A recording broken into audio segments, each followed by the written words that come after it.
laki-laki yang paling aku sayang. Dua-duanya sama-sama ingkar janji. Satu ninggalin aku mati, yang satu kayak tai. Hai semua, selamat datang kembali. Ketika berhenti di sini, film yang mengaduk emosi. Diperankan oleh Prilly Latukonsina, seorang gadis yang memiliki trauma akibat kehilangan sang ayah. Film ini mengajarkan kita betapa sakitnya rindu terhadap orang yang telah tiada. Gadis itu bernama Anindita Semesta, seorang mahasiswa desain grafis. Film ini juga dibintangi oleh Brian Domani sebagai Ed dan masih banyak bintang-bintang muda lainnya. Film dimulai dari Anindita atau Dita yang sedang mengerjakan proyek desainnya di iPad. Tanpa sengaja tangan Dita menyenggol secangkir kopi dan menumpahkan kopi tersebut ke iPad-nya. Alhasil iPad-nya mati. Dita mencari rekomendasi tempat reparasi iPad di sosmed. Dita membawa iPad-nya ke reparasi Bang Jul dan bertemu dengan Ed, sapaan akrab Edison. Ternyata Ed jugalah yang merekomendasikan tempat itu lewat sosmed. Ed juga merupakan seorang pelanggan tempat reparasi tersebut, namun ia mengenal baik pemiliknya. Berawal dari situ Ed dan Dita berteman. Sosok Ed yang ramah dan hangat membuat mereka cepat akrab.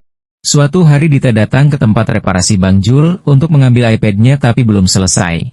Kebetulan di sana ada Ed yang sedang membawa alat virtual room untuk desain arsiteknya. Ed meminta Dita mencoba agar Dita bisa mengoreksi apa saja yang harus diperbaiki. Setelah itu Dita dan Ed pergi makan siang. Obrolan mereka makin hangat menciptakan suasana ceria. Rona-rona asmara Dita mulai mengembang. Ed adalah anak yang jenius, 19 tahun sudah menjadi sarjana arsitek dan ambil master di Jepang pula. Ed sangat suka dengan teka-teki. Siang itu Dita ke tempat reparasi Bang Jul dan bertanya di mana Ed, Bang. Ed minta kamu menemuinya lewat teka-teki, kata Bang Jul. Teka-teki itu muncul saat Dita membuka iPad-nya. Teka-teki itu membawa Dita ke sebuah resto dan tempat parkir mobil. Di tempat itu, Dita menceritakan tentang mandala arah mata angin yang Dita pelajari dari sang ayah. Namun ayahnya telah meninggal saat Dita hendak masuk kuliah. Hubungan Dita dan Ed semakin dekat. Dita mengenalkan Ed kepada ketiga sahabatnya. Saat itu Dita sedang ulang tahun. Ketiga sahabatnya memberi ucapan di sebuah kertas. Ed menambahkan tulisan dalam tulisan itu, semoga karyamu akan mendunia. Tulisan Ed mengingatkan Dita kepada sang ayah yang telah meninggal dengan pesan yang sama saat ulang tahunnya dulu. Set berpindah. Dita dan sahabatnya menghadiri acara kampusnya.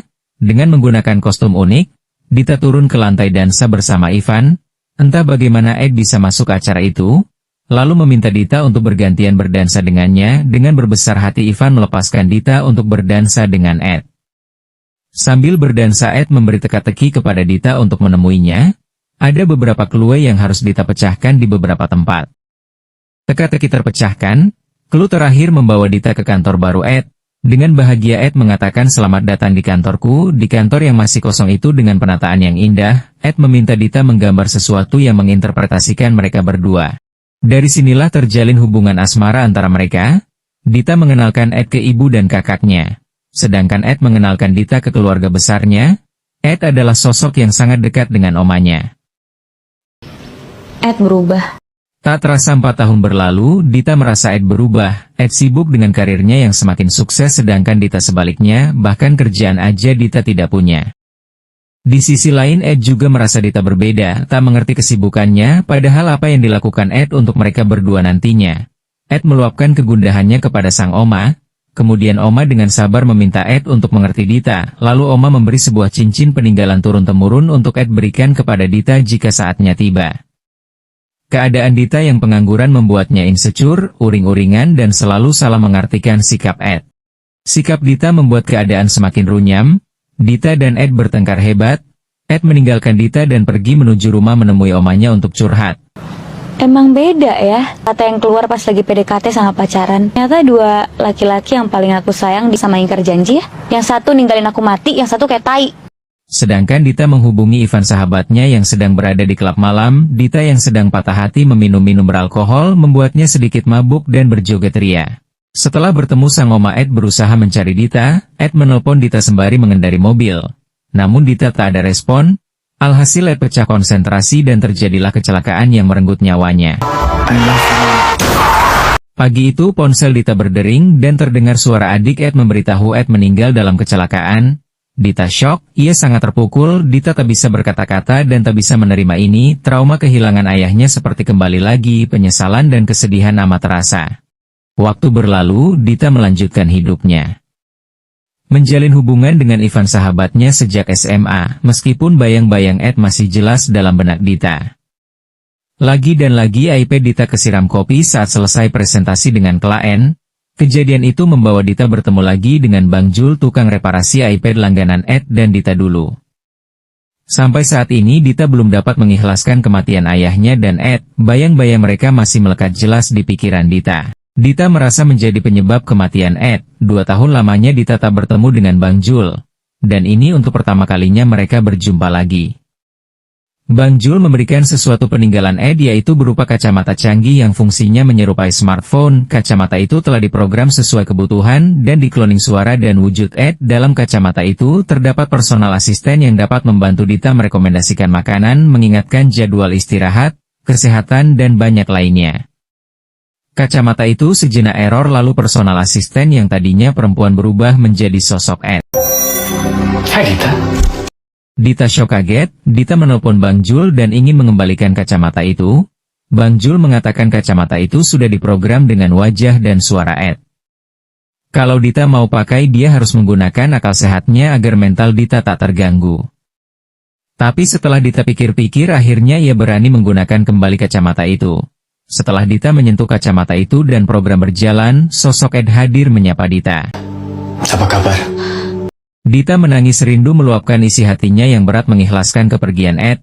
Ed seperti nyata, meski hanya berupa AI. Mulai saat itu Dita tak pernah melepas kacamata itu, di mana Ed selalu menemaninya dalam banyak hal. Dita tak lagi merasa sendiri. Dita kembali ceria.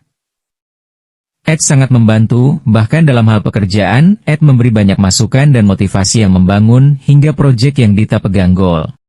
Kita pindah ke Ivan, pacar Dita. Setelah 5 hari di luar kota melakukan pameran, akhirnya ia pulang dan menemui Dita. Ivan dan Dita menyambangi rumah ibu Dita. Akhir-akhir ini Dita tinggal sendiri di kosan.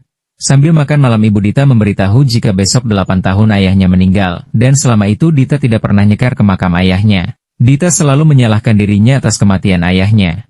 Ini semua karena ayahnya menggunakan uang berobatnya untuk kebutuhan kuliah Dita. Hal itu membuat Dita merasa bersalah.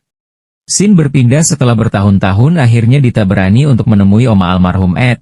Dulu mereka sangat dekat. Oma menangis mengatakan ia rindu dengan Ed. Kemudian Dita berkata, Dita juga rindu Ed, tapi sekarang Dita sudah bisa ketemu sama Ed. Kemudian Dita melepas kacamatanya dan meminta Oma memakainya. Ketika Oma memakainya, ia langsung melihat Ed dalam bentuk AI.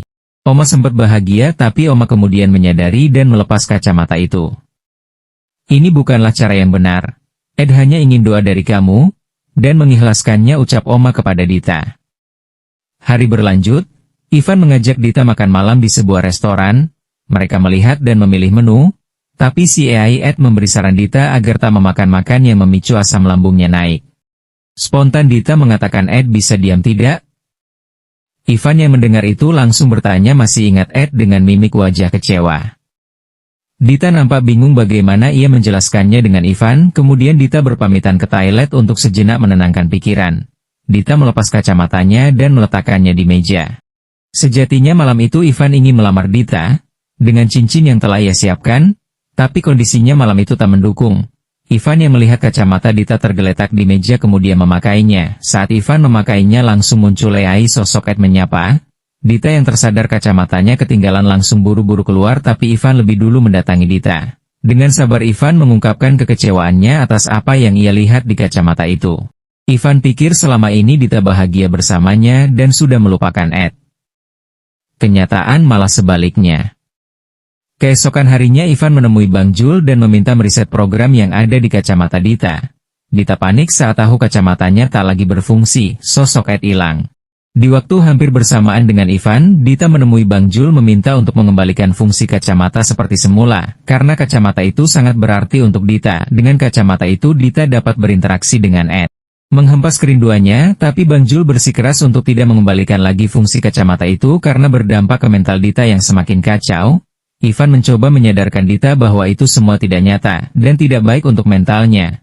Dita marah, Ivan dan Dita berdebat hebat membuat Bang Jul pening dan mengembalikan program kacamata itu lagi. Tadi angin sabuk kamu kosong. Bukan yang ini. Tapi kacamata itu tidak berfungsi seperti yang Dita harapkan. Dita tak lagi mampu membedakan mana yang nyata dan tidak nyata. Dita mulai bergantung dengan Ed dalam bentuk AI. Setelah kejadian itu Dita merenungi semua yang terjadi. Dita memutuskan untuk menghapus semua data yang ada dalam kacamata itu. Hapus semua data yang ada di kacamata.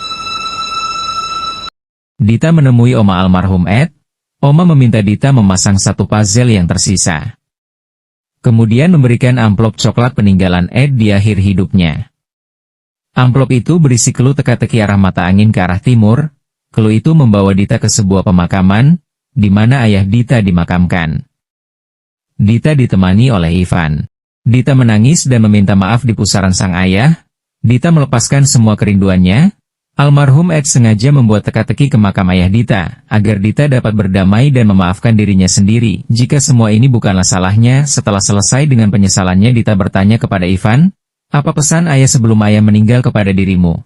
Ivan mengeluarkan sebuah surat lusuh dari ayah Dita. Surat itu berisi pesan menyentuh untuk Dita agar dapat menaklukkan masa depan. Dan di makam ayah Dita juga Ivan melamar Dita. Ivan selalu menjaga Dita seperti pesan ayah Dita.